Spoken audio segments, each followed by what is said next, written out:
ஞானசார தேரர் ஏன் சலைக்காக வேண்டி முன்னால் வர வேண்டும்? நிச்சயமாக சலைக்காக ஞானசார தேரர் வந்துதான் ஆக வேண்டும். அது அவர்களுடைய கடமை. 2014ஆம் ஆண்டு பேருவல தர்கா நகரிலே நடந்த அந்த கலவரம், திட்டமிட்டு ஏற்படுத்தப்பட்ட கலவரத்தின் பின்னால் சுரேஷ் சலவினுடைய பங்களிப்பு இருக்கிறது. அதனை அபசரண உரையூடாக அதனை அரங்கேற்றியவர் ஞானசார தேரர். அடிப்படைவாதி என்ற வசனத்தை, அந்த சொல்லை பயன்படுத்தித்தான் சுரேஷ் சலை ஹிஜாஸ் ஹிஸ்புல்லாவை, சட்டத்தரணி ஹிஜாஸ் ஹிஸ்புல்லாவை விடுத்திருந்தார். ஹிஜாஸ் ஹிஸ்புல்லா அமர்ந்திருந்த கதிரையின் பக்கம் நெருங்கி சென்று ஜனாதிபதி சட்டத்தரணி அலிசா அப்படி சொல்லியிருந்தார், கெட் அவுட் என்று சொல்லி. இரும்பு கதவே இல்லை. இவ்வளவு நாளும் ஒரு கருப்பு கதவு இருந்தது. இதனை இரும்பு கதவு என்று சிலர் நம்பிக்கொண்டிருந்தார். ரவுஃப் ஹக்கீம் நம்பி இருக்கிறார். கருப்பு கலர்ல ஒரு கேட் இருந்தது, இது இரும்பு கதவு என்று ரவுஃப் ஹக்கீம் நம்பி இருக்கிறார். என்னை பொறுத்த வரைக்கும் அது இரும்பு கதவே இல்லை. சான்றுகளின் அடிப்படையிலே முன்னோக்கி செல்ல முடியும். அது ஒரு நிழல் மட்டும்தான். புது புது டிசைன்களில் உயர்ந்த தரத்தில் ஆண்களுக்கான T-shirts, shirts, denims, pants and accessories, ஸ்டைலிஷான ட்ரெண்டியான டிசைன்களில் மிக குறைந்த விலையில் நீங்கள் நாட வேண்டிய ஒரே இடம் T-shirt outlet, new road, Hunupitiya Wattala. தொலைபேசி இலக்கம் 07577844144 அல்லது 07058422120. இது ஷார்ட் நியூஸ் வழங்கும் பியாண்ட் த நியூஸ். இந்த நிகழ்ச்சி மூலமாக நாங்கள் கடந்த பல வாரங்களாக முன்னாள் அரச உளவுத்துறை பிரதானி மேஜர் ஜெனரல் துவான் சுரேஷ் சலையின் கைது விவகாரம், அதனை தொடர்ந்து வரக்கூடிய முக்கியமான விடயங்களை அலசி வருகின்றோம். செய்திகளிலே நீங்கள் பார்க்கக்கூடிய விடயங்களுக்கு அப்பால் சென்று நாங்கள் இந்த விடயம் குறித்து அலசி வருகின்றோம். அந்த அடிப்படையிலே கடந்த 10ஆம் தேதி 2026ஆம் ஆண்டு ஜூன் மாதம் 10ஆம் தேதி மீண்டும் சுரேஷ் சலையின் வழக்கு கோட்டை நீதவான் நீதிமன்றத்திலே எடுத்துக்கொள்ளப்பட்டது. ஆனால் 2 நாட்களாக எமக்கு வேலைப்பளு காரணமாக அது பற்றி ஒரு விரிவான விளக்கங்களை உங்களுக்கு வழங்க முடியாமல் போயிருந்தது. எனவே இன்றைய நாளிலே நாங்கள் கோட்டை நீதவான் நீதிமன்றத்திலே என்ன நடந்தது உங்களுக்கு ஞாபகம் இருக்கும். அதனை அண்மித்த தினங்களிலே கோட்டை ரயில்வே நிலையத்துக்கு முன்னால் விமல் வீரவங்ச, உதய கம்மன் பிள்ளை, திலீப் ஜெயவீர உள்ளிட்டோரின் சத்தியாகிரக போராட்டம் அதுவும் நிறைவுக்கு வந்திருக்கின்றது. அதனைத் தொடர்ந்து விமல் வீரவங்ச, உதய கம்மன் பிள்ளை, திலீப் ஜெயவீர ஆகியோருக்கு எதிராக சிஐடியினர் முறைப்பாடு செய்திருக்கின்றார்கள். இந்த விவகாரம் பூதாகரமாக வெடித்திருக்கின்றது. ஜெனரல் சுரேஷ் சலே தற்போது வைத்தியசாலையிலே சிகிச்சை பெற்று வருகின்றார். அவருடைய வைத்தியர்கள் குறித்து பல சர்ச்சைகள் கிளம்பி இருக்கின்றது. இப்படி கடந்த 2-3 தினங்களாக பல்வேறுபட்ட விடயங்கள் சுரேஷ் சலையின் கைது விவகாரத்திலே பேசப்பட்டு வருகின்றது. எனவே இன்றைய நாளிலே நாங்கள் கடந்த 2-3 தினங்களாக நடந்த முழுமையான விவரங்களை அலசுவதற்கு தயாராக இருக்கின்றோம். சகோதரர் ஃபசீர் என்னுடன் இணைந்திருக்கின்றார். நிகழ்ச்சியில் அவர்களை சலாம் கூறி அன்போடு வரவேற்றுக் கொள்கிறேன். வணக்கம். அஸ்ஸலாமு அலைக்கும். வணக்கம். வலைக்கும் அஸ்ஸலாம். பல விடயங்களை பேச வேண்டும். முதலிலே கடந்த 10ஆம் தேதி மீண்டும் கோட்டை நீதவான் நீதிமன்றத்திலே சுரேஷ் சலே சம்பந்தமான வழக்கு விசாரணைக்கு எடுத்துக்கொள்ளப்பட்டது. அது குறித்த விடயங்களை முதலில் சொல்லுங்கள். சுரேஷ் சலே தொடர்பாக கடந்த 10ஆம் தேதி வழக்கு விசாரணைக்கு எடுத்துக்கொள்ளப்பட்டது. அவருடைய வைத்திய அறிக்கை, அதற்கு முன்னரான வழக்கு தவணையின் போது கொழும்பு சட்ட வைத்திய அதிகாரி நீதிமன்றத்துக்கு சமர்ப்பித்த வைத்திய அறிக்கையை மையப்படுத்தி முன்வைக்கப்பட்ட கோரிக்கைகளினுடைய கட்டளையை அறிவிப்பதற்காகத்தான் 10ஆம் தேதி இந்த வழக்கு விசாரணைக்கு எடுத்துக்கொள்ளப்பட்டது. கடந்த ஏப்ரல் 22ஆம் தேதி நீதிவான், அப்போது இருந்த நீதிவான் இசுரு நெத்திகுமார கோட்டை நீதிவானாக இருந்த போது அவர் பிறப்பித்த உத்தரவுக்கு அமைய சுரேஷ் சலே கொழும்பு சட்ட வைத்திய அதிகாரி ஊடாக விசேட வைத்திய நிபுணர்கள் பலர் முன்னிலையிலே ஆஜர் செய்யப்பட்டு அது தொடர்பான அறிக்கைகள் பெறப்பட்டிருந்தன. குறிப்பாக போசாக்கு நிபுணர் ஒருவரினுடைய முன்னிலையிலே அவர் முன்னிலைப்படுத்தப்பட்டிருந்தார்.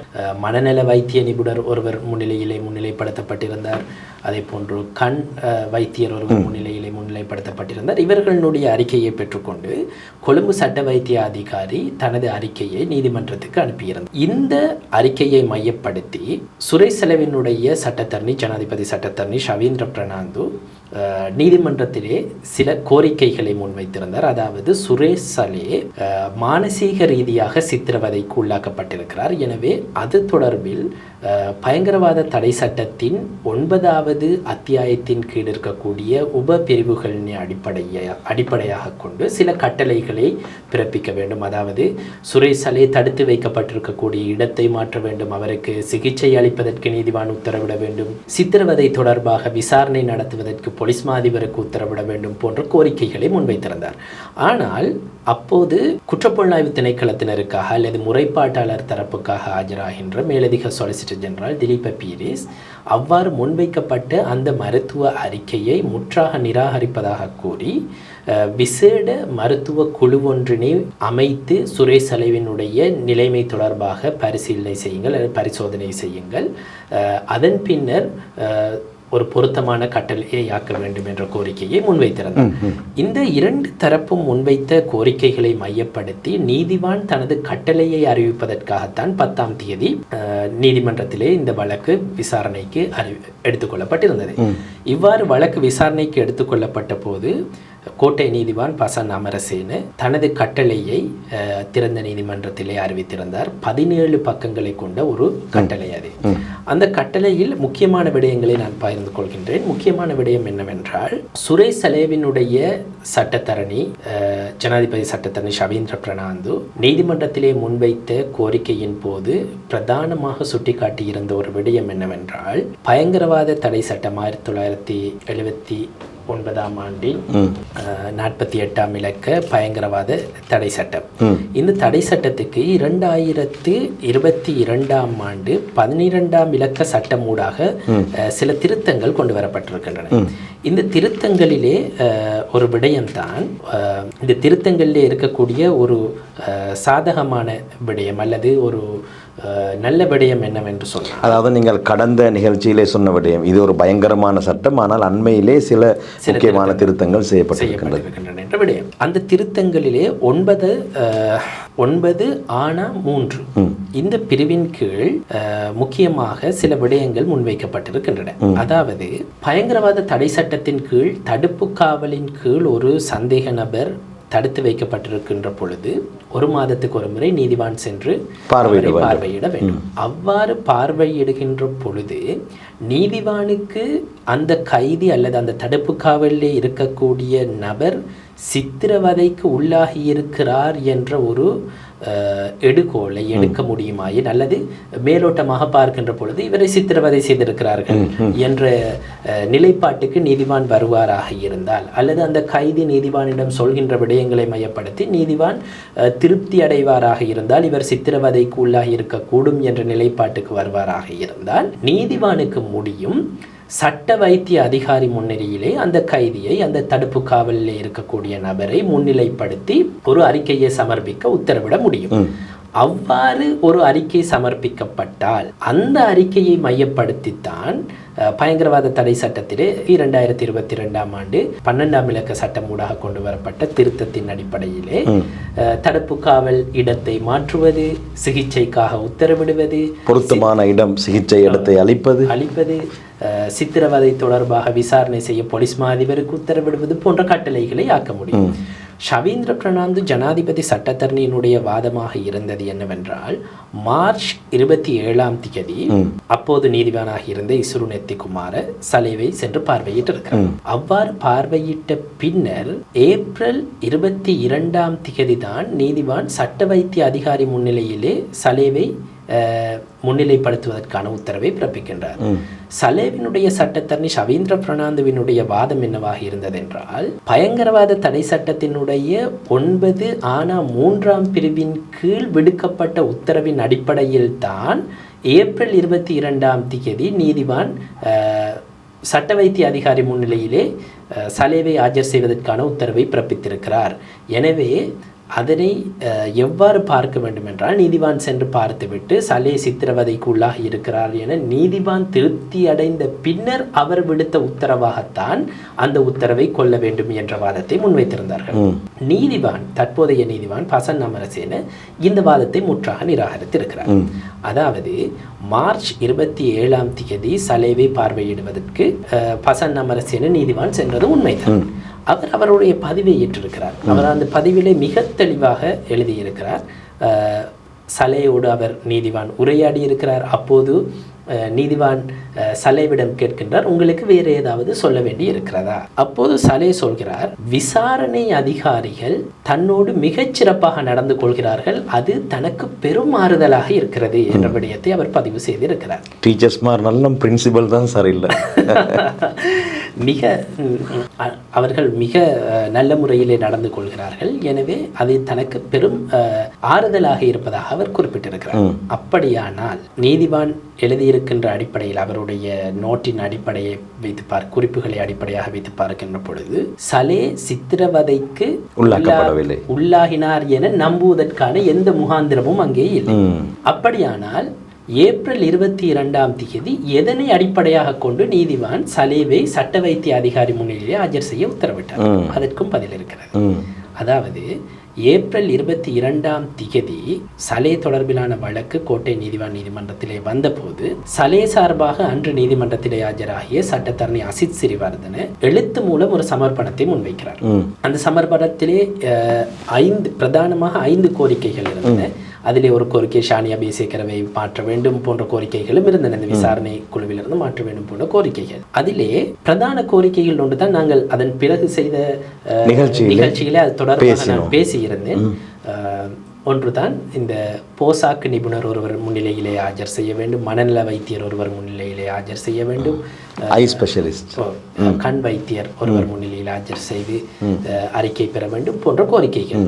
இந்த கோரிக்கைகள் சலேயினுடைய தரப்பிலிருந்து முன்வைக்கப்பட்ட கோரிக்கைக்கு அமையத்தான் நீதிவான் அதற்கான அனுமதியை அளிக்கிறார். எனவே பயங்கரவாத தடை சட்டத்துக்கு கொண்டு வரப்பட்ட 2022ஆம் ஆண்டின் 12ஆம் இலக்க திருத்தமூடாக கொண்டு வரப்பட்ட திருத்தத்தின் அடிப்படையிலே அந்த அத்தியாயங்களின் கீழ் விடுக்கப்பட்ட உத்தரவுக்கு அமைய சட்ட வைத்திய அதிகாரி சமர்ப்பித்த அறிக்கை அல்ல இது என்பதை நீதிவான் தனது கட்டளையிலே மிக தெளிவாக குறிப்பிடுகிறார். அப்படியானால் அந்த பிரிவின் கீழ் பயங்கரவாத தடை சட்டத்தினுடைய 9 ஆனால் 3வது பிரிவின் கீழ் முன்வைக்கப்படாத ஒரு உத்தரவுக்கு அமைய சட்ட வைத்திய அதிகாரியினால் சமர்ப்பிக்கப்பட்ட ஒரு சட்ட மருத்துவ அறிக்கை.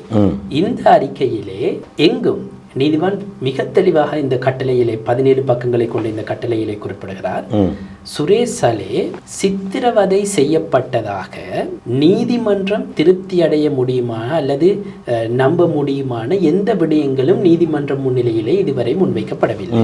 ஆனால் அந்த முன்வைக்கப்பட்ட சட்ட மருத்துவ அறிக்கையிலே மானசீக விசேட சட்ட வைத்திய அதிகாரி பிரணாந்து அங்கோட மனநல மருத்துவமனையினுடைய விசேட மனநல வைத்தியர் சட்ட வைத்திய அதிகாரி அவருடைய அறிக்கையிலே சில விடயங்கள் முன்வைக்கப்பட்டிருக்கின்றன.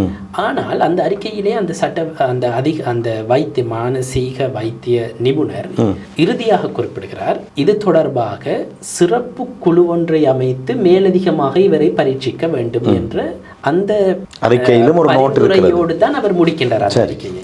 திலீப பீரிஸ் மேலதிக சொலிசிட்டர் ஜெனரல் இந்த அறிக்கையை முற்றாக நிராகரிக்கிறார். அவர் நீதிமன்றத்திடம் முன்வைத்திருந்த கோரிக்கை என்னவென்றால் சிறப்பு குழு ஒன்றை நியமியுங்கள்.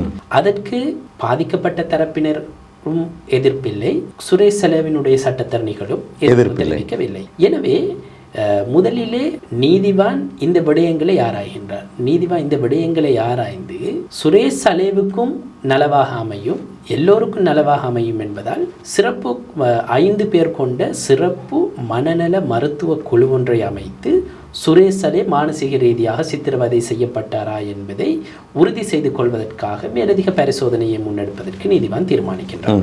தனது 17 பக்கங்களை கொண்ட அந்த அறிக்கையிலே நீதிவான் சொல்கின்றார், இது தொடர்பாக மே மாதம் நடந்த வழக்கு விசாரணையின் போது மே 22ஆம் தேதி என்று நினைக்கிறேன், நடந்த வழக்கு விசாரணைகளின் போது முறைப்பாட்டாளர் தரப்பினர் கோரிக்கைகளை முன்வைக்கின்ற பொழுது சுகாதார சேவைகள் பணிப்பாளர் நாயகம் இந்த குழுவை நியமிக்க வேண்டும் என்ற கோரிக்கையை முன்வைத்திருந்தார். அதற்கு சலேவினுடைய சட்டத்தரணி, ஜனாதிபதி சட்டத்தரணி ஷவீந்திர பிரனாந்து எதிர்ப்பு வெளியிட்டார்.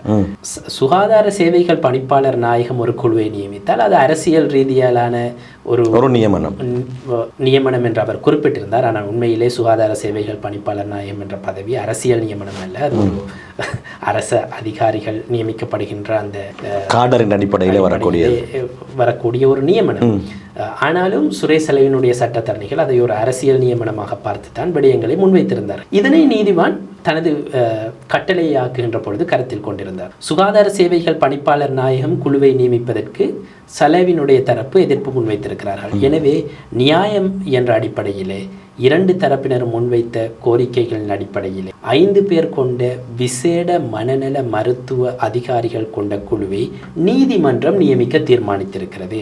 எனவே நீதிமன்றம் தான் அவர்களை இப்போது நியமிக்கிறது என்ற விடயத்தை இந்த கட்டளையிலே ஆக்குகிறார். இப்போது இந்த 5 பேரை நீதிமன்றம் எப்படி தெரிவு செய்தது? உண்மையிலே மனநல சட்ட வைத்திய விசேட நிபுணர்கள் முக்கியமாக 3 பேர் தான் இலங்கையிலே இருக்கிறார்கள். முழு இலங்கையிலும் சேவையில் இருக்கக்கூடிய விசேட மனநல சட்ட வைத்திய நிபுணர்கள் 3 பேர் தான் இருக்கிறார்கள். அதிலே ஒருவர் தான் பிரணாந்து என்ற வைத்தியர். அவருடைய அறிக்கை தான் நீதிமன்றம். இன்னும் 2 பேர் இருக்கிறார்கள். நீதிவான் தீர்மானிக்கிறார். எனவே அந்த 2 பேரை இந்த குழுவிலே உள்ளடக்க வேண்டும். இந்த 5 பேர் கொண்ட குழுவுக்கு மிகுதி இருக்கக்கூடிய விசேட நிபுணர்கள், மனநல வைத்திய நிபுணர்கள் 2 பேரையும் உள்ளடக்க வேண்டும். அவர்கள் ஒருவர் தான் காலி கராபிட்டிய வைத்தியசாலையிலே விசேட மனநல வைத்திய நிபுணராக, சட்ட வைத்திய நிபுணராக கடமையாற்றக்கூடிய துஷித்த மெண்டிஸ் என்று சொல்லக்கூடிய டாக்டர். அவர் தான் சீனியர், இப்ப இருக்கக்கூடிய ஆட்கள்ல சீனியர். அவரை நியமிக்கிறார்கள். அவர்தான் அன்னைக்கு தலைவரும் கூட. அப்படியே சரி. நீதிவான் தான் இந்த விபரங்களை தனது கட்டளையிலே எழுதியிருக்கிறார். அவரின் கீழ் 2வது இன்னும் ஒரு ஆள் இருக்கிறான்னு சித்தாரி அபேநாயக்க, அவரையும் அவர் இப்போது கண்டி வைத்தியசாலையிலே விசேட மனநல சட்ட வைத்திய நிபுணராக கடமையாற்றக்கூடியவர். அவரையும் நியமிக்கிறார், குழுவிலே நியமிக்கிறார் உறுப்பினராக. இப்போது இன்னும் 3 பேரை நியமிக்க வேண்டும். அந்த 3 பேரை எப்படி தெரிவு செய்வது? இப்போ நீதிமன்றம் தான் இந்த நியமனங்களை கொடுக்கிறது. அதன் பின்னர் காலேஜ் ஆஃப் சைக்காட்டிஸ்ட் சொல்லக்கூடிய நிறுவனம், இந்த நிறுவனத்தினுடைய, அதாவது மனநல வைத்திய நிபுணர்களுடைய ஒரு அமைப்பாக செயற்படக்கூடிய நிறுவனம் காலேஜ் ஆஃப் சைக்காட்டிஸ்ட் சொல்லக்கூடிய இந்த நிறுவனத்தினுடைய தலைவராக இருக்கக்கூடியவரையும் இந்த குழுவிலே நியமிக்கிறார். அவர் தான் டாக்டர் தசந்தி அக்மீமன, கலுபோவில வைத்தியசாலையினுடைய மனநல விசேட வைத்திய நிபுணராக சேவையாற்றக்கூடியவர். அவரையும் இந்த குழுவிலே நியமிக்கிறார். அதன் பின்னர் மேலும் 2 நியமனங்கள் செய்ய வேண்டியிருக்கிறது.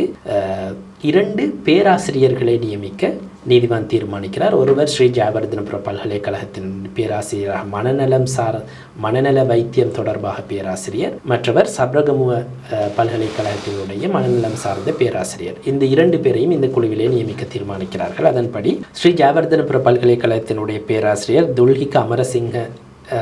துல்ஷிகா அமரசிங்க நியமித்திருக்கிறார் இந்த குழுவிலே. அதே போன்று சப்ரகமுவ பல்கலைக்கழகத்தினுடைய பேராசிரியர் விசேட மனநல வைத்திய நிபுணர் வஜிர தர்மவர்தனவையும் இந்த குழுவிலே நியமிக்கிறார். இப்படித்தான் இந்த நியமனம் உண்மையிலே நியமிக்கப்படுகிறது. இன்று இந்த நியமனங்கள் தொடர்பாக பல்வேறு சமூக வலைத்தளங்களில் நான் பார்த்தேன். இந்த 5 விசேட வைத்தியர்களும் NPP சார்ந்தவர்கள் அல்லது அப்படியான விடயங்களை எல்லாம் நான் பார்த்தேன். அது முற்றிலுமே அடிப்படையற்ற ஒரு விவகாரமாகத்தான் நான் பார்க்கிறேன். என்றால் சலே உண்மையிலேயே மானசீக ரீதியாக சித்திரவதைக்கு உட்படுத்தப்பட்டாரா இல்லையா என்பதை பரிசோதனைக்கு உட்படுத்தி வெளிப்படுத்த முடியுமான மிகச்சிறந்த 5 பேரை தான் நீதிவான் நியமித்திருக்கிறார். அதாவது இலங்கையிலே இருக்கக்கூடிய பிரதானமாக விசேட மனநல வைத்திய நிபுணர்கள் 3 பேர். அந்த 3 பேரிலே ஏற்கனவே ஒருவர் அறிக்கை அளித்து விட்டார். மிகுதி 2 பேரை இந்த குழுவிலே இணைத்திருக்கிறார் நீதிவான். இது உண்மையிலே ஒரு நியாயமான அடிப்படையிலே செய்யப்பட்ட ஒரு நியமனமாகத்தான் பார்க்க வேண்டிய. வானத்தில் இந்த கொண்டு வரது இல்லாட்டி இருக்கிறவங்கள தான் நியமிக்க முடியும். அந்த 2 பேரையும் உள்ளிருத்திருக்கிறார். அதே போன்று காலேஜ் ஆஃப் சைக்காட்டிஸ்ட் மனநல மருத்துவ சார்பாக இருக்கக்கூடிய பிரதான நிறுவனம், அந்த நிறுவனத்தினுடைய தலைவரை இந்த குழுவிலே உள்ளிருத்திருக்கிறார்கள் 2 பேராசிரியர்கள். இதனை விட சிறந்த குழுவை நியமிக்க முடியுமா என்ற கேள்வி எழுகிறது. எனவே அடிப்படையற்ற விடயங்கள் சில நேரம் நீங்க சமூக வலைத்தளங்களிலே பார்த்த விடயங்கள் என்று சொன்னீர்கள். அதனை பார்க்கின்ற பொழுது எனக்கு டாக்டர் ஷாஃபியினுடைய விவகாரம் ஞாபகத்துக்கு அடிக்கடி நான் சிங்கள மொழியிலே ஒரு வீடியோ பதிவு செய்துவிட்டு நானும் தருந்து உடுவரக தினமும் அதிலே நாங்கள் 2 பேரும் இந்த விடயம் தொடர்பாக மிக ஆழமாக கலந்து ஆலோசித்தோம். உண்மையிலேயே நாங்கள் சொல்வதற்கு இருக்கவில்லை, சில விடயங்களை சொல்லாமல் இருக்கவும் முடியாது. ஏற்கனவே சலேவினுடைய விவகாரத்திலே மருத்துவ அறிக்கை சமர்ப்பித்திருக்கக்கூடிய வைத்தியர் இருக்கிறார் தானே, டாக்டர் பெர்னாண்டோ. அந்த மருத்துவர் டாக்டர் ஷாஃபியினுடைய விவகாரத்திலே நடந்து கொண்ட முறைமை தொடர்பாக எங்களுக்கு விமர்சனம் இருக்கிறது. அவர் ஒரு மானசீக வைத்தியர். ஆனால் அன்று அரச வைத்திய அதிகாரிகள் சங்கத்தினரின் சிலரோடு இணைந்து கொண்டு ஊடகங்கள் முன்னிலையிலே வந்து அவர் சொன்ன விடயம் என்ன, டாக்டர் ஷாஃபியினுடைய விவகாரத்திலே என்ன சொல்றது, பிரசவ மற்றும் பிரசவசார் வைத்திய நிபுணர்கள் பேச வேண்டிய விடயங்களை ஒரு மனநல வைத்தியர் கூறிக்கொண்டிருந்தார். அடிப்படையற்ற விடயங்களை முன்வைத்த வைத்தியர்களில் அவரும் ஒருவர். ஆனால் நாங்கள் அவரை அந்த ரீதியிலே அவரை விமர்சிக்கவில்லை. அவர் ஒரு சைக்காட்டிஸ்ட், இலங்கையில் இருக்கக்கூடிய மிக முக்கியமான 3 பேரிலே ஒருவர். அவர் வழங்கியிருக்கக்கூடிய அறிக்கை, அதற்கு மேலதிகமாக மற்ற 2 கொண்டு தற்போது இன்னும் 3 பேரை இணைத்து ஒரு குழு அமைக்கப்பட்டு சலேவினுடைய மனநிலை தொடர்பாக தீர்மானிப்பதற்கு பரிசோதனைகளை முன்னெடுக்க உத்தரவிடப்பட்டிருக்கிறது. அதனுடைய அறிக்கை எதிர்வரும் ஜூலை 1ஆம் தேதி நீதிமன்றத்துக்கு சமர்ப்பிக்கப்படும். உண்மையிலேயே டாக்டர் ஷாஃபியினுடைய விவகாரத்திலே டாக்டர் பெர்னாண்டோ நடந்து கொண்ட முறைமை மிக கீழ்த்தரமானது. அவர் ஒரு மனநல மருத்துவராக இருந்து கொண்டு பிரசவ விடயங்கள் தொடர்பாக பேசியிருந்தார். டாக்டர் ஷாஃபியினை குற்றவாளி கூண்டிலே வைத்து அவர் பேசியிருந்தார். அன்றைய காலத்திலே அவருக்கு இருந்த பிரின்சிபல்மார் அப்படித்தான் இருந்தார்கள். அவர் உண்மையிலே எங்கிருந்தார் என்றால் இந்த இனவாத அல்லது இந்த புகட்டுவ அணியோடு சேர்ந்து கொண்டிருந்தார் அன்றைய தினம். இப்போது அவருடைய எனக்கு தெரியாது அவருடைய அரசியல் பின்னணி என்ன என்று, ஆனால் அவர் முன்வைத்த விடயங்கள் அதே போன்று அவருடைய பல மருத்துவ அறிக்கைகள் சவாலுக்கு உட்படுத்தப்பட்டிருக்கிறது. சில குற்றச்சாட்டுகள் அவர் மீது இருக்கிறது. டாக்டர் பெர்னாண்டோவுக்கு எதிராக லஞ்ச ஊழல் விசாரணை ஆணைக்குழுவிலே விசாரணைகள் இடம்பெற்றுக் கொண்டிருக்கிறது. சில அறிக்கைகளை வழங்குவதற்காக பணம் பெற்றுக்கொண்டார், மானசீக அறிக்கைகளை வழங்குவதற்காக பணம் பெற்றார் என்ற குற்றச்சாட்டு இருக்கிறது. குற்றச்சாட்டு மட்டும்தான், நான் அவரை குற்றவாளியாக காணவில்லை, குற்றச்சாட்டு இருக்கிறது. அதே போன்று இன்னும் தெளிவாக சொல்வதென்றால் கெஹலிய ரம்புக்வெல்லவினுடைய இந்த விவகாரம் இருக்கிறது, தரமற்ற மருந்து கொள்வனவு தொடர்பான விவகாரத்திலே கைது செய்யப்பட்ட 2 சுகாதார அமைச்சினுடைய மிக முக்கியமான பதவிகளை வகித்த 2 வைத்தியர்களுக்கு அல்லது அந்த அரசு சேவையின் உயர்நிலையிலே இருந்த 2 அவர்களுக்கு விரும்பிய மாதிரி அவருடைய மனநல வைத்திய சாலையிலே தங்கி இருப்பதற்கும் அது சார்பிலான அறிக்கைகளை விடுவதற்கும் டாக்டர் பெர்னாண்டோ உறுதுணையாக இருந்தார் என்ற குற்றச்சாட்டு இருக்கிறது. எனவே இப்படிப்பட்ட ஒருவர் வழங்கிய அறிக்கையை தான் திலீப பீரிஸ் ஏற்றுக்கொள்ள முடியாது என்று நீதிமன்றத்திலே சொல்லியிருந்தார். அதன் அடிப்படையிலே நீதிமன்றம் இன்னும் அந்த அறிக்கையை நிராகரிக்கவில்லை. மாற்றமாக அதே வைத்தியர் தனது இறுதி குறிப்பிலே இட்டிருந்த அறிக்கையினுடைய அந்த என்ன சொல்றது பிரகாரம் ஒரு சிறப்பு குழு அமைக்கப்பட்டிருக்கிறது. அதனை மிகச்சிறந்த குழுவாக நீதிவான் அமைத்திருக்கிறார். எனவே அவர்களுடைய அறிக்கைக்காக நாங்கள் காத்திருக்கலாம். நிச்சயமாக. இப்போது சுரேஷ் சலே வைத்தியசாலையிலே சிகிச்சை பெற்று வருகிறார். சரி, கோட்டை நீதிமன்றத்திலே கடந்த 10ஆம் தேதி நடைபெற்ற அந்த விவகாரத்தை அத்தோடு நிறைவுக்கு கொண்டு வந்துவிட்டு அடுத்த கட்டத்திற்கு போவோம். அதாவது கடந்த அமைச்சரவை முடிவுகளை அறிவிக்கும் ஊடகவியலாளர் சந்திப்பிலே ரொம்ப சூடாக பேசப்பட்ட ஒரு விடயம்தான் கோட்டை ரயில்வே நிலையத்திற்கு முன்னால் நடைபெறக்கூடிய சத்தியாகிரக போராட்டம். இந்த போராட்டத்தை பொறுத்தவரையிலே அமைச்சரிடம் கேட்டபோது அமைச்சர் சொன்னார், சுரேஷ் சலேவை நாங்கள் டியோ அடித்து அவரை கைது செய்து அவரை தடுத்து வைத்து முதல் 90 நாட்களிலே எந்த பிரச்சனையும் வரவில்லை. இவர்களை கோட்டாபய ராஜபக்ஷ உள்ளிட்ட 3 பயணத்தடை விதிக்கப்பட்ட உடன் தான் இவர்கள் துள்ளுகிறார்கள் என்ற அடிப்படையிலே அமைச்சர் பதில் சொல்லியிருந்தார். உண்மையிலே விமல் வீரவங்ச, உதய கம்மன் பில் ஆகியோர் உள்ளிட்ட இந்த இனவாத கும்பலின் சத்தியாகிரக போராட்டம் படு தோல்வியிலே முடிவடைந்திருக்கின்றது. அது பற்றி சொல்லுங்கள் ஃபசீர். இறுதியிலே நான் நினைக்கின்றேன் சிஐடி குற்றப்புலனாய்வு திணைக்கள அதிகாரிகள் அவர்களுக்கு எதிராக நீதிமன்றத்திலே முறையீடும் செய்திருக்கிறார்கள் அல்லவா? சுரேஷ் சலே பிப்ரவரி 25ஆம் தேதி கைது செய்யப்படுகிறார்.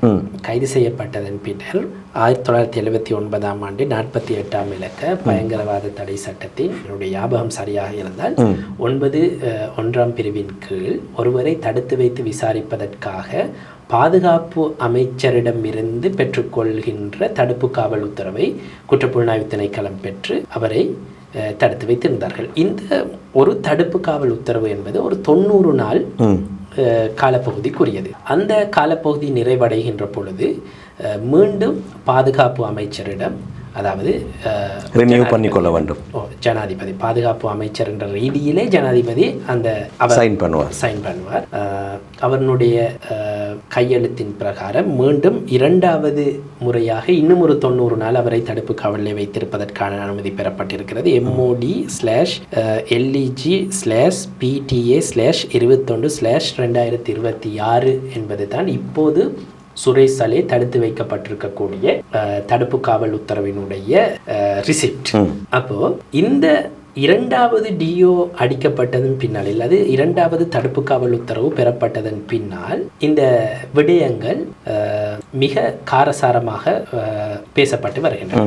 குறிப்பாக மார்ச் 1ஆம் தேதியும் மே 1ஆம் தேதியும் மே 2ஆம் தேதியும் பிரான்சில் வைத்து அசாத் மௌலானாவிடம் ஷானி அபேசேகர தலைமையிலான போலீஸ் குழு வாக்குமூலம் பதிவு செய்ததன் பின்னர், அதனை நீதிமன்றத்துக்கு அறிவித்த பின்னர் உயிர்த்த ஞாயிறு தின பயங்கரவாத தாக்குதல்கள் தொடர்பாக பல்வேறு விடயங்கள் வெளிப்படுத்தப்பட்டிருக்கின்றன. இந்த வெளிப்படுத்தல்களின் பின்னர் குற்றப்புலனாய்வு திணைக்களம் செய்த மற்றும் ஒரு நடவடிக்கை தான் 3 பேருக்கு எதிராக வெளிநாட்டு பயணத்தடை பெற்றுக்கொண்டு நாம் இது தொடர்பாக பேசியிருக்கிறோம்.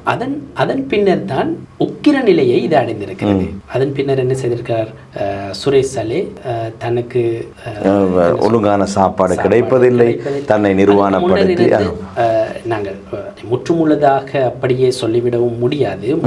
அதற்கு முன்னதான சந்தர்ப்பங்களிலும் சுரேஷ் சலேவினுடைய சட்டத்தடைகள் நீதிமன்றத்திலே இது தொடர்பாக சில முறைப்பாடுகளை செய்திருக்கிறார்கள். குறிப்பாக சொல்வதனால் மார்ச் 7ஆம் தேதி போலீஸ் மா அதிபருக்கு ஒரு முறைப்பாடு கூட சுரேஷ் சலேயினுடைய சட்டத்தரணியூடாக அனுப்பப்பட்டிருக்கிறது. உண்மையிலே இங்கே போலீஸ் மா அதிபரினுடைய ஒரு குறைபாடு இருக்கிறது. ஒரு கைதி ஒரு தடுப்பு காவலில் இருக்கக்கூடிய, அது யாராகவும் இருக்கலாம், சுரேஷ் சலேவாக இருக்கலாம், எக்ஸாக இருக்கலாம், வையாக இருக்கலாம், யாராக இருந்தாலும் தடுப்பு காவலிலே இருக்கக்கூடிய ஒரு கைதி தனக்கு ஏதோ ஒன்று நடக்கிறது என்று போலீஸ் மா அதிபருக்கு முறைப்பாடு அளித்தால் போலீஸ் மா அதிபர் உடனடியாக அது தொடர்பாக தேடி பார்க்க வேண்டும். இந்த இடத்திலே போலீஸ் மா அதிபர் விட்ட தவறு இன்று சுரேஷ் சலே மானசீக ரீதியாக சித்திரவதை செய்யப்பட்டார் என்று சொல்லுகின்ற அளவுக்கு கொண்டு போய் நிறுத்தி இருக்கிறது. சில பேர் முதலே கண்ணீர் வடிக்கும் அளவுக்கு அது மாறி இருக்கிறது.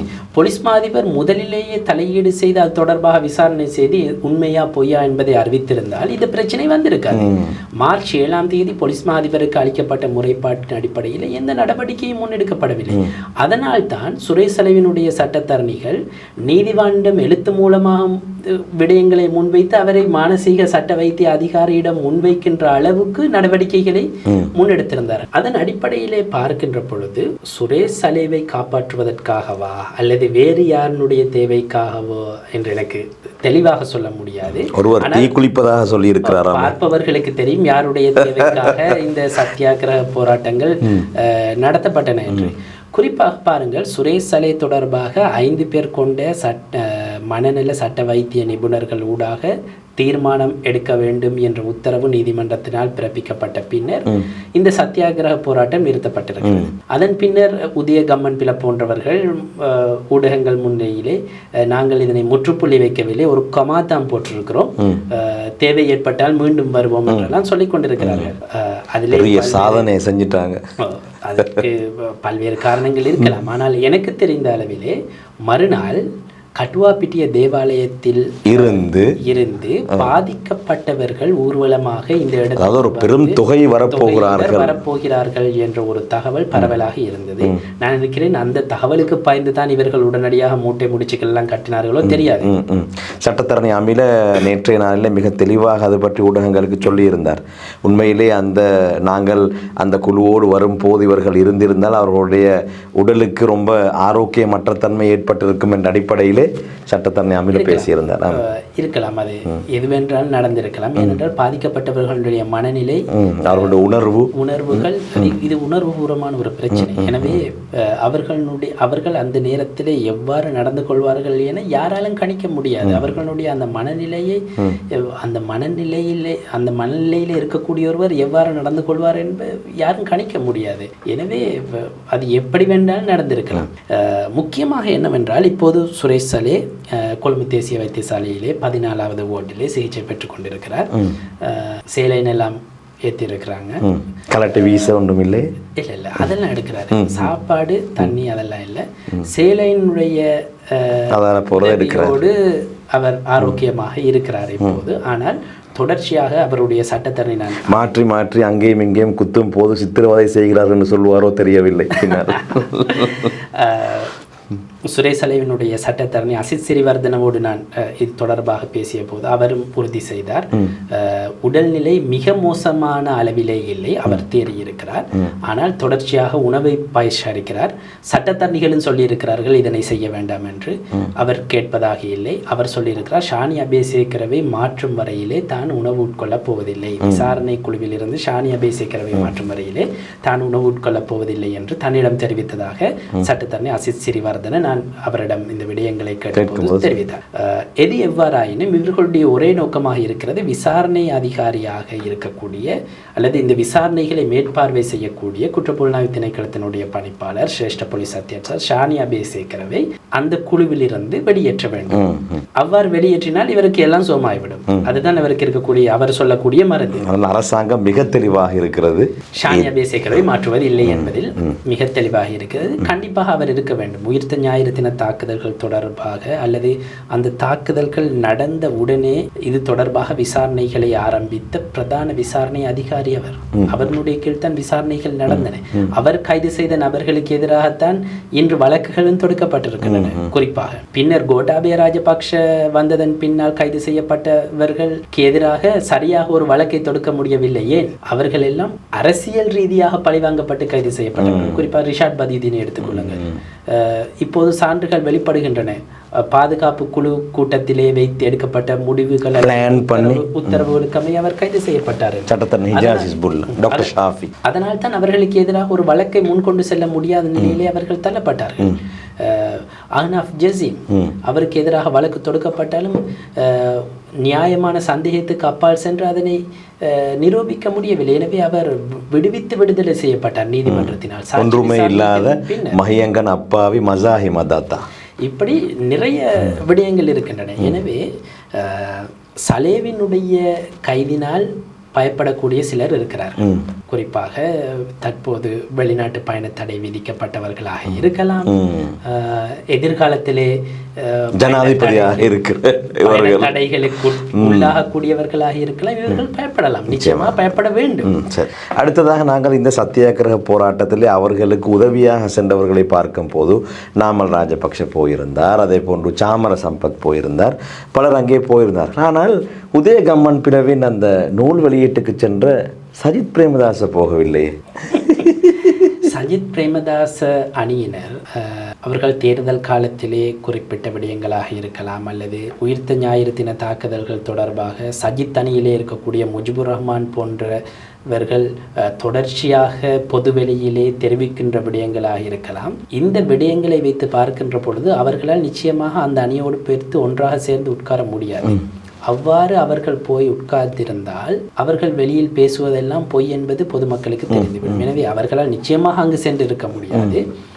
நியாயமாக அவர்கள் எண்ணுவார்களாக இருந்தால் உயிர்த்த ஞாயிறு தின தாக்குதல்கள் தொடர்பாக நியாயமான விசாரணை ஒன்று நடக்க வேண்டும், பாதிக்கப்பட்டவர்களுக்கு நீதி நியாயம் கிடைக்க வேண்டும் என்று அவர்கள் உண்மையாக எண்ணினால் நிச்சயமாக அந்த கூடாரத்துக்குள் வைத்து அமர முடியாது.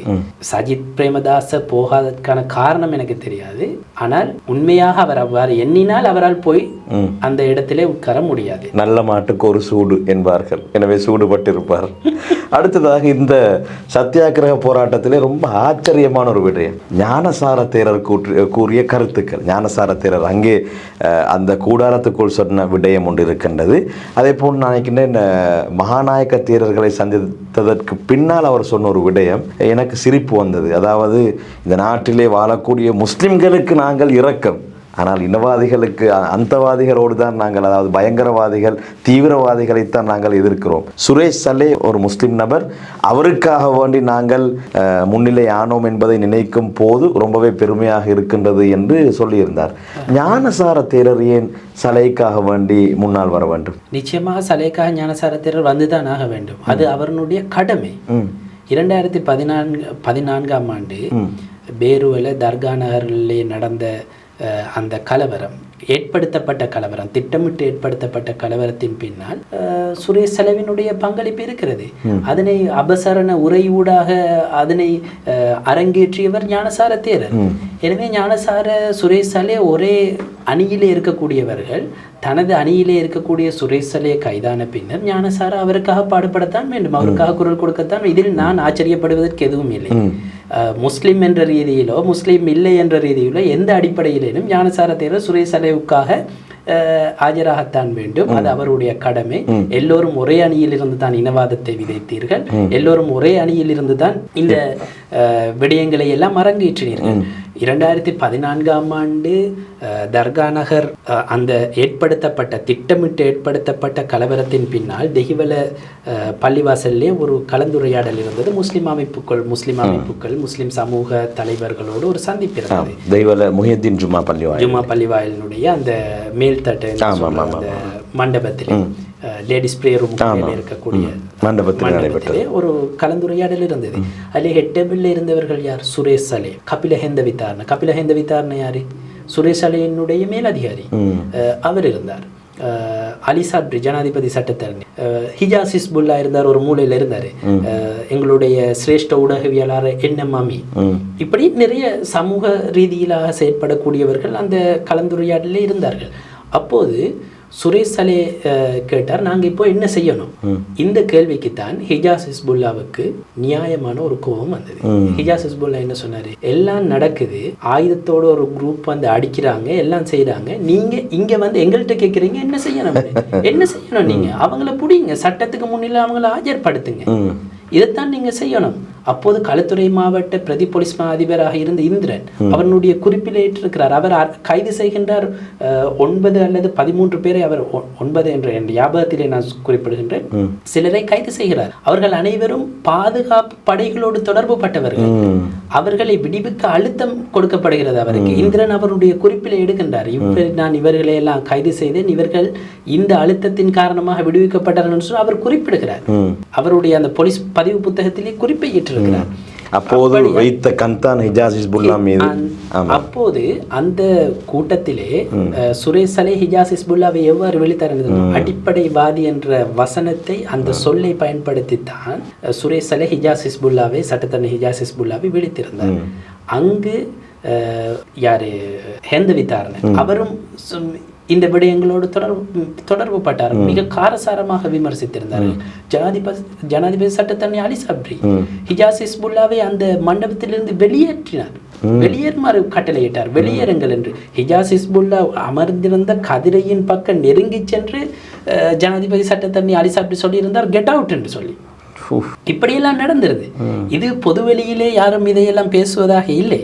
இது பொதுவெளியிலே பொதுமக்களுக்கு பெரிதாக இந்த விடயங்கள் தெரியாது. என்ன நடந்தது அன்று வைத்த கண் என்ன நடந்தது? உயிர்த்த ஞாயிறு தின தாக்குதல்களின் பின்னர் ஹிஜாஸ் ஹிஸ்புல்லா அநியாயமாக கைது செய்யப்படுகிறார். மாத்திரமல்ல, மகாமுலக்கரு என்று அவருடைய தலையிலே வந்து விடிய போனது. இதுதான் நடக்கிறது. எனவே ஒரே அணியில் இருக்கக்கூடியவர்கள் அவர்களுக்காக நாங்கள் ஆஜராகிறோம், எங்களுக்காக நீங்கள் ஆஜராகிறீர்கள் என்றெல்லாம் சொல்லிக் கொள்வதெல்லாம் ஆச்சரியப்படுவதற்கான விடயங்கள் இல்லை. இறுதியாக இந்த நிகழ்ச்சியிலே நாங்கள் கடந்த 2-3 தினங்களுக்கு முன்னால் பொதுமக்கள் பாதுகாப்பு அமைச்சர் ஆனந்த விஜயபால சொன்ன சில விடயங்களோடு முடித்துக்கொள்வோம். பல விடயங்களை சொல்லி இருந்தார். அதாவது உயிர்த்த ஞாயிறு தின தாக்குதல்களோடு பல விடயங்களை திட்டம் தீட்டி இருப்பதற்கான சுரேஷ் சலேயின் பல விடயங்களை அம்பலப்படுத்தி இருந்தார். அதிலே ஒன்று சொல்லியிருந்தார், குண்டு தாக்குதல் நடைபெறுவதற்கு சில தினங்களுக்கு முன்னால் முஸ்லிம் நபர்களை அங்கே அனுப்பியிருக்கிறார்கள், தேவாலயங்களுக்கு அங்கே வரக்கூடிய மக்கள் தொகையை கணித்திருக்கிறார்கள். இப்படியான பல விடயங்களை ஆனந்த விஜயபால அன்றைய நாளிலே பாராளுமன்றத்திலே சொல்லியிருந்தார். அது பற்றி மேலதிக விவரங்கள், செய்திக்கு அப்பால் உள்ள விடயங்கள் ஏதும் இருக்கின்றன? இந்த இந்த விடயங்கள் எல்லாம் ஏற்கனவே நீதிமன்றத்திலே சமர்ப்பிக்கப்பட்ட அறிக்கைகளிலே மிக தெளிவாக குறிப்பிடப்பட்டிருக்கிறது. குறிப்பாக கட்டுவாப்பிட்டிய தேவாலயத்திலே குண்டு தாக்குதல் நடத்துவதற்கு முன்னர் அந்த தேவாலயத்தை தெரிவு செய்வதற்காக இராணுவ உளவுத்துறையினுடைய ஒற்றர்கள் எவ்வாறு பயன்படுத்தப்பட்டார்கள், அவர்களுடைய சான்றுகள் இருக்கின்றன, அவர்களுடைய வாக்குமூலங்கள் கொடுக்கப்பட்டிருக்கின்றன. இந்த வாக்குமூலங்களினுடைய உண்மைத்தன்மை என்ன என்பதை மேல் நீதிமன்றத்திலே குற்றப்பத்திரிகை ஒன்று தாக்கல் செய்யப்பட்ட பின்னர் அது தொடர்பாக பிரத்யேகமாக விசாரிக்கலாம். ஆனால் நியாயமான சந்தேகம் எழுந்திருக்கிறது. சுரேஷ் சலே இந்த குண்டு தாக்குதல்களின் பின்னால் செயற்பட்டிருக்கிறார், இந்த குண்டுதாரிகளை அவர் கையாண்டிருக்கிறார் என்பது தொடர்பாக நியாயமான சந்தேகங்கள் எழுந்திருக்கின்றன. குறிப்பாக குண்டுதாரிகளை 2017ஆம் ஆண்டிலிருந்து தாக்குதல் நடத்தப்படும் வரையிலே எவரும் கைது செய்யாத வகையிலே பாதுகாப்பு ஒரு அரண் அமைக்கப்பட்டிருந்ததை தொடர்ச்சியான அனைத்து விடயங்களையும் வைத்து அலசுகின்ற பொழுது எங்களால் அவதானிக்க முடிகிறது. அதனால்தான் அவர்கள் எவரும் எந்த ஒரு விடயத்திலுமே கைதாகவில்லை. உளவுத்துறைக்கு தகவல் கிடைத்தாலும் இவர்களை தேடிக்கொள்ள முடியவில்லை. சில விடயங்கள், குறிப்பாக 2017ஆம் ஆண்டு காத்தாங்குடி அலியார் சந்தி மோதலின் பின்னர் சஹ்ரான் ஹஷீமை கைது செய்ய வேண்டியிருந்தது. அதன் பின்னர் பிறப்பிக்கப்பட்ட 2 கைது உத்தரவுகள் இருக்கின்றன. ஆனால் அவரை கைது செய்ய முடியவில்லை. ஏன் கைது செய்ய முடியவில்லை? யார் அவரை பாதுகாத்தவர்கள்? இவைதான் பிரச்சனை. இங்கிருந்து தான் வர வேண்டும். இவ்வாறு பார்க்கின்ற பொழுது சுரேஷ் சலே மீது நியாயமான சந்தேகங்கள் இருந்திருக்கின்றன. அதாவது அவர்களுடைய நடவடிக்கை, அவர் நடந்து கொண்ட விதங்கள், இதுவரையிலே குற்றப்புலனாய்வு திணைக்களத்துக்கு கிடைத்திருக்கக்கூடிய சான்றுகள், சில விடயங்களை நான் வெளிப்படையாக பேச முடியாது, அது விசாரணைகளை இருக்கக்கூடிய. எனவே சந்தர்ப்பம் வருகின்ற பொழுது அந்த சான்றுகள் நீதிமன்றத்துக்கு கையளிக்கப்பட்ட பின்னர் நான் அது தொடர்பாக பேசலாம். ஏனென்றால் எங்களுக்கும் ஒரு சமூக பொறுப்பு இருக்கிறது. விசாரணைகள் பாதிக்கப்படுகின்ற முறையிலே கருத்து வெளியிடுவது அல்லது விசாரணைகளை குழப்புகின்ற அடிப்படையிலே கருத்து வெளியிட்டால் அது பாதிக்கப்பட்ட மக்களுக்கான நீதியை மேலும் தாமதப்படுத்தலாம். எனவே அந்த சமூக பொறுப்பு இருப்பதனால் சில விடயங்களை என்னால் வெளிப்படுத்த முடியாது. நிச்சயமாக இன்றைய நாளுக்கான இறுதி வினா, அதாவது மிகச் சுருக்கமான பதிலை எதிர்பார்க்கின்றேன். ஜனாதிபதி தேர்தலுக்கு முன்னால் அல்லது பாராளுமன்ற தேர்தலுக்கு முன்னால் ஸ்ரீலங்கா முஸ்லீம் காங்கிரஸின் தலைவர் ரவுஃப் ஹக்கீம் சொன்ன ஒரு விடயம் என்னுடைய ஞாபகத்திலே வருகிறது. இந்த ஈஸ்டர் தாக்குதல் சம்பந்தமான விசாரணைகளை மேற்கொண்டு வரக்கூடிய நிலையிலே, அதனுடைய இறுதி கட்டத்திலே மிக பிரம்மாண்டமான இரும்பு கதவுகள் இருக்கின்றன, அவற்றை எப்படி கடந்து செல்ல முடியும் என்பதை பொறுத்திருந்து தான் பார்க்க வேண்டும். அதாவது ஒரு சந்தேகத்தோடு சொல்லியிருந்தார், இதனுடைய பிரதான சூத்திரதாரிகளை கண்டறிய முடியாது என்பதுதான் அந்த கூற்றிலிருந்து நான் புரிந்து கொண்டது. எனவே இந்த ஈஸ்டர் குண்டு தாக்குதல்களுடைய பிரதான சூத்திரதாரி மிக நெருக்கத்திலே வந்துவிட்டார் என்று மக்கள் நினைக்கிறார்கள். இறுதியிலே எந்த பிரச்சனையும் இல்லாமல் அதற்கான தீர்வு கிடைக்கும் என்ற நம்பிக்கை உங்களுக்கு இருக்கிறதா? குறிப்பாக நீங்கள் 2019ஆம் ஆண்டில் இருந்து உங்களுடைய சொந்த பணத்தில் நாட்டின் நாலாபுறங்களிலே இருக்கக்கூடிய நீதிமன்றங்களுக்கும் பயணித்து வருவர். நிச்சயமாக அன்றைய நாள், அப்படி அறிவிக்கப்படக்கூடிய அந்த நாள் உங்களுடைய பெருநாளாக இருக்கும். அதில் எந்த விதமான மாற்று கருத்தும் இல்லை.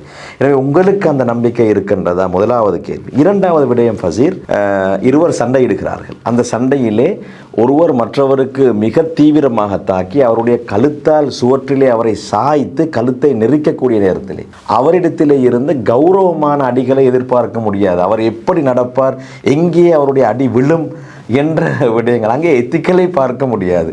சுரேஷ் சலே இப்போது சுவற்றிலே சாத்தப்பட்டிருக்கின்றார். எனவே அவர் எத்திக்கலாக நடந்து கொள்வாரா என்பதிலே மிகப்பெரிய சந்தேகம் இருக்கிறது. மாத்திரமல்லாமல் உங்களுக்கு அந்த தகவல் கிடைத்ததோ தெரியாது, எனக்கு ஒரு விடயம் என்னுடைய காது கெட்டியது, என உறுதிப்படுத்தப்படாத செய்தி.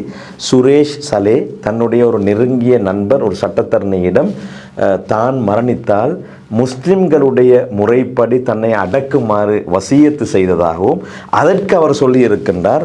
அதனை இப்படி வாய் வார்த்தையிலே சொன்னால் அது நடைபெறாத காரணம், உங்களுடைய மனைவி ஒரு பௌத்த மதத்தை பின்பற்றக்கூடியவர், அவர் நம்ப மாட்டார், எனவே நீங்கள் அதை ஒரு எஃபிடவிட்டாக தாருங்கள் என்று கேட்டதாகவும் நான் கேள்விப்பட்டேன். எனவே இந்த இரண்டு விடயங்களுக்கும் உங்களுடைய பதிலை சொல்லி நிகழ்ச்சியை முடிப்போம். இரண்டாவது விடயம் அவரது தனிப்பட்ட விடயம்.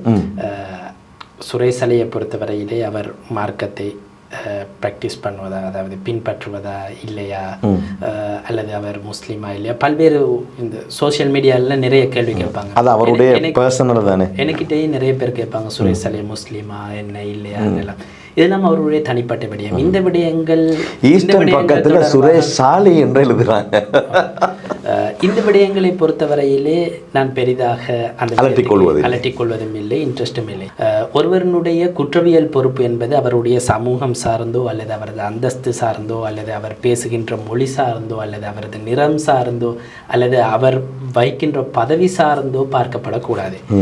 குற்றவியல் பொறுப்பு என்பது சான்றுகளினுடைய அடிப்படையாக வைத்து விசாரணைகளில் வெளிப்படுகின்ற சான்றுகளை மையப்படுத்தியதாக அவர் மீது சுமத்தப்பட வேண்டும். அவர் முஸ்லீமாக இருக்கலாம், இல்லாமல் இருக்கலாம், ஒரு மத நம்பிக்கையே இல்லாதவராக இருக்கலாம், எதுவாக வேண்டுமானும் இருக்காது, அவருடைய தனிப்பட்ட விவகாரம். அதற்கும் ஒரு குற்றத்துக்கும் சம்பந்தம் இருப்பதாக நான் கருதவில்லை. அதனால் நான் பெரிதாக விரும்பவில்லை அந்த தனிப்பட்ட விடயங்கள் தொடர்பு போவதற்கு. நான் கேட்டேன், அதாவது என்னுடைய கேள்வி, அவர் என்ன செய்து கொள்ள போகிறார் என்பதில் மிகப்பெரிய சந்தேகம். அது மிகப்பெரிய சந்தேகம். அது அவருடைய ஆசைகள் எப்படி இருக்கின்றன சொல்லி எங்களுக்கு தெரியாது, தனிப்பட்ட விடயம். அவரால் முடியும் அது அவருக்கு விரும்பிய மாதிரி. இப்போ அவர் உண்ணாவிரதம் இருந்த காலப்பகுதியிலேயே உண்மையிலே சில அவரது சட்டத்தரணியோடு கதைக்க வேண்டும் என்று சொல்லி அவர் சொல்லியிருந்தார். அவருடைய உடல் உறுப்புகளை தானம் செய்வது தொடர்பாக இது அவருடைய தனிப்பட்ட விடயம். இதற்கு யாரும் ஒன்றும் ஷரத்து போட முடியாது. எனவே அவர் எந்த மதத்தை பின்பற்றுகிறார் என்பது இந்த விசாரணைகளுக்கு அவசியமற்றது. அந்த மதத்தை கொண்டு வந்து இதில் திணிப்பதையெல்லாம் இந்த விசாரணைகளை திசை திருப்பதற்கு. அதாவது இப்போ நீங்கள் சொன்னது போல ஞானசார தேரர் நாங்கள் முஸ்லிம்களுக்காக நிற்கிறோம் என்று சொல்வதெல்லாம் இந்த விசாரணைகளை திசை திருப்புகின்ற நோக்கங்கள் சொல்லப்படுகின்றவை. இரண்டாவது விடயம், பிரதான சூத்திரதாரியை கண்டுபிடிப்பதற்கான விசாரணை தொடர்பாக நீங்கள் ரவுஃப் ஹக்கீமினுடைய கூற்றோடு சேர்த்து அந்த கேள்வியை கேட்டிருந்தீர்கள், இந்த நம்பிக்கை இருக்கிறதா இல்லையா என்று. எனக்கு இந்த விடயம் மட்டுமல்ல, எந்த ஒரு குற்றம் தொடர்பாகவும் எனக்கு இருக்கக்கூடிய அசையாத நம்பிக்கை என்னவென்றால், எந்த ஒரு குற்றமும் தீர்க்கப்பட முடியாத குற்றம் என்று சொல்லி உலகத்தில் எந்த குற்றமும் இல்லை. தீர்க்கப்படாமல் சில குற்றங்கள் இருக்கலாம், ஆனால் முடியாது என்று எதுவுமே இல்லை. குற்றம் செய்கின்ற எல்லா குற்றவாளிகளும் ஏதோ ஒரு தடயத்தை விட்டுத்தான் செல்வார். இதுதான் நியதி. ஏதோ ஒரு தடயத்தை விட்டுத்தான் செல்வார்கள். இந்த தடயத்தை கண்டுபிடித்து அதனூடாக முழு குற்றத்தையும், இந்த குற்றத்திலே என்ன நடந்தது என்பதை துலக்குவதுதான் விசாரணையாளர்களுடைய திறமை. இதனைத்தான் விசாரணையாளர் செய்ய வேண்டும். இப்போது போகின்ற போக்கை பார்க்கின்ற பொழுது ஏதோ ஒரு அடிப்படையிலே சில விடயங்கள் வெளிப்படுத்தப்படுகின்றன. இதுவரையிலே மூடி மறைக்கப்பட்ட பல்வேறு விடயங்கள் வெளிச்சத்துக்கு வந்திருக்கின்றன. எனது நம்பிக்கை என்னவென்றால், கோட்டாபய ராஜபக்ஷ, சிலர் என்னிடம் கேட்பார்கள், இதிலே பிரதான சூத்திரதாரி கோட்டாபய ராஜபக்ஷவா, இந்தியாவினுடைய ரோவா, இப்படி சில பேரை குறிப்பிட்டு கேட்பார்கள். உண்மையிலே நான் அவ்வாறு ஒரு நபரை குறிப்பிட்டு இவர்தான் பின்னணியில் இருந்தார் என்று சொல்வதற்கு நான் விருப்பமில்லை. காரணம், ஒருவர் மீது விரல் நீட்டுவதாக இருந்தால் சரியான ஆதாரங்கள் வேண்டும். சுரேஷ் சலே கைது செய்யப்பட்ட பின்னர் கூட சந்தேக நபராக இப்போது நிறைய விடயங்கள் வெளிச்சத்துக்கு வருகின்றன. இந்த விடயங்கள் எல்லாம் சாட்சி விசாரணைகளுக்கு உட்படுத்தப்பட வேண்டிய விடயங்கள். ஆனால் சுரேஷ் சலே இதனோடு சம்பந்தப்பட்டார் என்பதற்கான நியாயமான சந்தேகங்களே அவை தோற்றுவித்திருக்கின்றன. அது வேறு விஷயம். எந்த அடிப்படையிலும் சான்றுகளின் அடிப்படையிலே இந்த விடயத்தை அணுக வேண்டும் என்ற நிலைப்பாட்டிலே இருக்கக்கூடியவன் நான். எனக்கு நம்பிக்கை இருக்கிறது, உயிர்த்த ஞாயிறு தின தாக்குதல்கள் தொடர்பாக இரும்பு கதவு திறக்கப்படும். இரும்பு கதவு ஒன்று இல்லை. என்னை பொறுத்த வரைக்கும் இங்க இரும்பு கதவே இல்லை. இலகு கடிதத்துல சொல்றீங்க, இரும்பு கதவே இல்லை. இவ்வளவு நாளும் ஒரு கருப்பு கதவு இருந்தது, இதனை இரும்பு கதவு என்று சிலர் நம்பிக்கொண்டிருந்தார்கள். ரவுஃப் ஹக்கீம் நம்பி இருக்கிறார், கருப்பு கலர்ல ஒரு கேட் இருந்தது, இது இரும்பு கதவு என்று ரவுஃப் ஹக்கீம் நம்பி இருக்கிறார். என்னை பொறுத்த வரைக்கும் அது இரும்பு கதவே இல்லை. சான்றுகளின் அடிப்படையிலே முன்னோக்கி செல்ல முடியும். அது ஒரு நிழல் மட்டும்தான். சான்றுகளின் அடிப்படையிலே சுரேஷ் சலேவாக இருக்கலாம், கோட்டாபயவாக இருக்கலாம், மஹிந்தவாக இருக்கலாம், யாராக இருந்தாலும் சட்டத்தின் முன் நிறுத்தப்பட வேண்டும். அது எந்த மத இன மொழி வேறுபாடுகளுக்கு அப்பால் செய்யப்பட வேண்டிய ஒரு கடமை. விசாரணையாளர்கள் அந்த நடவடிக்கையை இப்போது ஆரம்பித்திருக்கிறார்கள் என்று தான் நான் கருதுகிறேன். நிச்சயமாக பாதிக்கப்பட்டவர்களுக்கு நீதி கிடைக்கும். நிச்சயமா. நான் நினைத்து கொண்டிருந்தேன், முன்னாள் அமைச்சர் ரவுஃப் ஹக்கீம் சொன்னதை போன்று இந்த விசாரணை நெருங்கும் போது, இறுதி கட்டத்தை நெருங்கும் போது அங்கே ஒரு மிக பிரம்மாண்டமான இரும்பு கதவு இருக்கின்றது, அதனை திறப்பது ரொம்ப கடினமாக இருக்கும் என்று. ஆனால் ஃபசீல் சொல்கிறார், அங்கே இரும்பு கதவு ஒன்றே கிடையாது, அது அப்படி ஒரு மாயை தோற்றுவித்திருக்கின்றார்கள். மிக இலகுவாக விசாரணையாளர்கள் அதனை திறந்து விடுவார்கள் என்ற அடிப்படையிலே ஃபசீலுடைய நம்பிக்கை இருக்கு. பொறுத்திருந்து பார்ப்போம். இன்றைய நிகழ்ச்சியிலே ஏராளமான விடயங்களை பேசியிருக்கின்றோம். பல திடுக்கிடும் தகவல்களை ஃபசீல் சொல்லியிருக்கின்றார். குறிப்பாக தெஹிவல பள்ளி விவகாரத்திலே ஹிஜாஸ் ஹிஸ்புல்லா புறக்கணிக்கப்பட்ட விடயம் எனக்கு இன்றைய நாளிலே மிக புதிய விடயமாக இருந்தது. நீங்கள் இந்த நிகழ்ச்சியை பற்றி என்ன நினைக்கிறீர்கள்? கீழால் கொமெண்ட் பகுதியிலே உங்களுடைய கருத்துக்களை பகிர்ந்து கொள்ளுங்கள் என்பதை ஞாபகப்படுத்திக் கொண்டு, இன்றும் எங்களுடைய கலையகத்திற்கு வந்து மிக விரிவான ஒரு கலந்துரையாடலை வழங்கிய மிஸ்டர் புலனாய்வு என்று நான் அன்போடு அழைக்கக்கூடிய சகோதரர் ஃபசீருக்கு நன்றிகளை தெரிவித்துக் கொள்கின்றேன். ரொம்ப நன்றி ஃபசீர்.